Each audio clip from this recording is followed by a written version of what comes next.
Gold digger. এখনই আমার office থেকে বের হয়ে যা। তোর মতো প্রস্টিটিউটকে আর এক সেকেন্ডও আমার অফিসে রাখবো না। Out out out out get out. এটা কি হলো? ক্যাশারি না, ক্যাশ দিলাম। তোর জন্য আমার 2 কোটি টাকা লস হয়েছে। আমি মান সম্মান হারিয়েছি, আমি অপমানিত হয়েছি, আমি অপদস্থ হয়েছি ক্লায়েন্টদের কাছে। তোর মতো মেয়েদের জন্য ওই ওয়ার্কিং মেয়েদের গায়ে ওই প্রস্টিটিউটের সিল লাগে। দুলাভাই যেন জানে আমি ক্যাশ দিয়েছি, এবং এই ক্যাশটার কথা যেন না জানে। জানলে তোকে আর আমার এখানে কাজ করতে লাগবে না। তুই যাইয়া আরিয়ানের বিছনায় গিয়া কাজ কর গিয়া যা।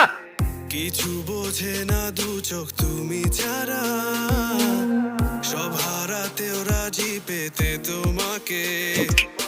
ঝড় হয়ে দিলে সব ধ্বংস করে, ক্ষত দেখাবো কাকে?